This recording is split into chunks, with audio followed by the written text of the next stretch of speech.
What if we took everything that sustains life on this planet and shrunk it down to one small bubble? Earth's biosphere stretches about 20 kilometers, from the deep sea vents in the ocean into the atmosphere. This is where almost all life exists. If we ever want to live in space or settle Mars, we will have to recreate this extremely complex system. What would you eat? Would you have garbage? And what would be the biggest threat to your health? This is What If, and here's what would happen if you lived in a closed biosphere. We've tried this once before, with disastrous results. In 1991, 8 scientists enclosed themselves in a huge research facility called Biosphere 2. This building was completely shut off from the outside world. All the food, air, and water had to be produced and recycled within its walls. But the experiment quickly began to fail. There was not enough food or oxygen. The pollinators died, and roaches infested this mini Earth. But could we do it again and this time succeed? The Earth's biosphere is technically a closed system. The only thing that enters the biosphere is a continuous flow of energy from the sun. But creating an Earth-like biome is not as easy as it sounds.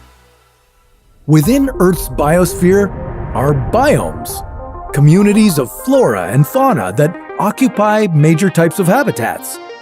You'd need a collection of biomes to create a successful, life-supporting mini-world.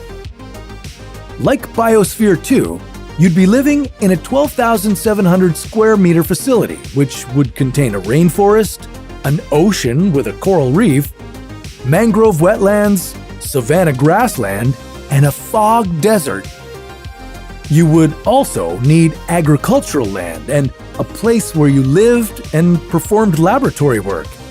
As for your daily routine, it would be rough.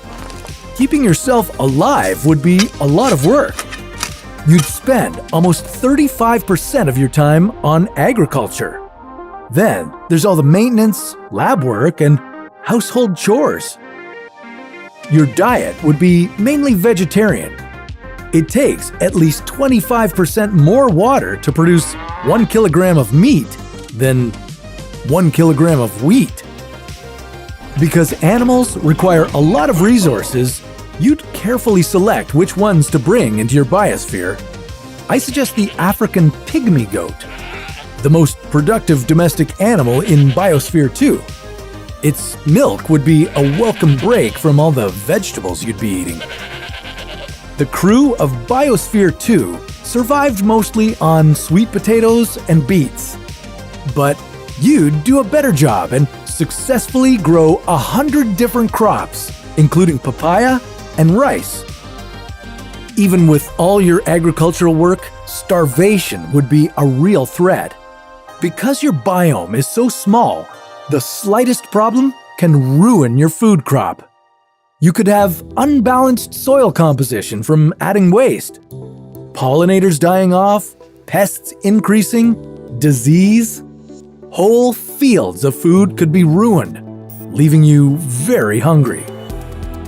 In the 1991 experiment, working relentless hours and facing constant hunger created rifts within the small community.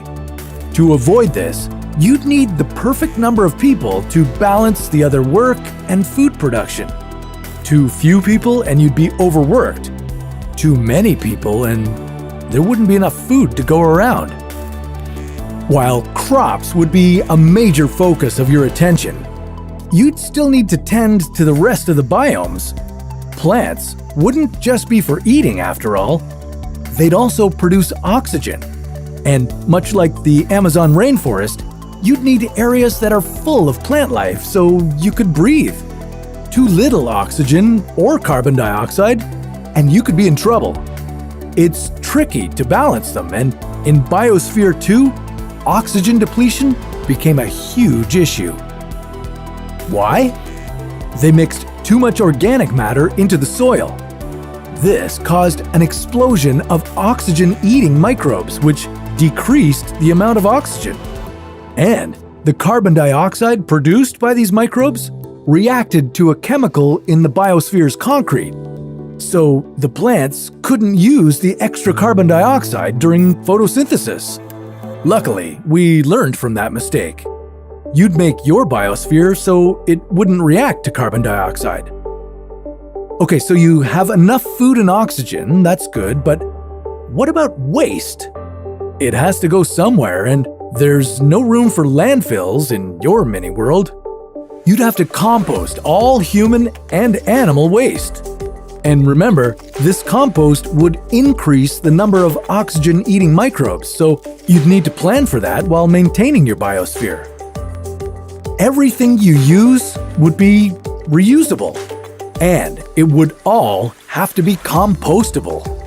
You'd mend your clothing, made out of cotton, silk, and wool, many times.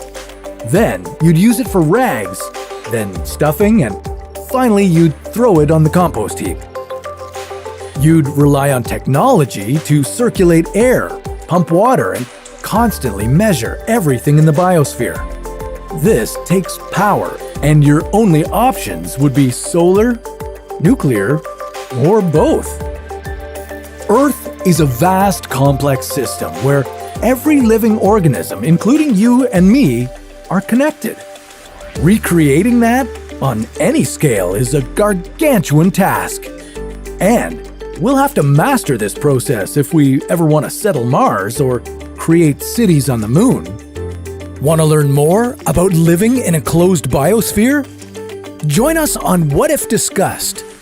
We talked with Jane Pointer, one of the original 8 members of Biosphere 2. She'll tell us more about the biology, the oxygen problem, and the psychology of living in a closed biosphere.